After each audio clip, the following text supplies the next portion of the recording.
Hey everyone, Brad Shelgren here, KPVI class of 2009. I think really not important. What is important though is my time at KPVI. I could not have scripted a better place to start my career. The people at the station were always fantastic, most of them, of course.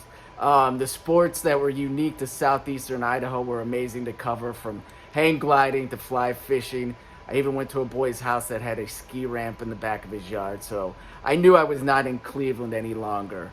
And the ability to fail time and time again and still be employed, that was amazing. I remember Bill Fouch, our great GM, used to pull me aside from time to time and say, "Brad, people don't know what you're talking about." Well, guess what, Bill? They still don't. Thinking about one specific memory that stands out in my mind during my time at KPVI, well, that's pretty simple because it was so embarrassing that I haven't been able to shake it 20 years later. It was the time that I went live at the rodeo for the first time in my career.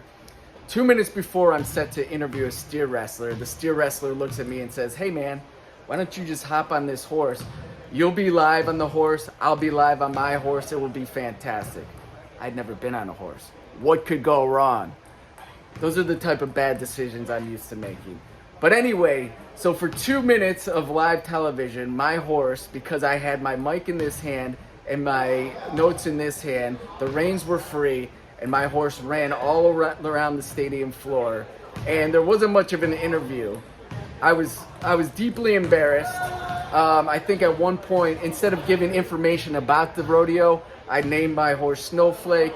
It was terrible television. So thank you, KPVI, for allowing me to make a fool of myself. But in all sincerity, the people were fantastic. My experience was fantastic. I hope everyone in southeastern Idaho are doing well.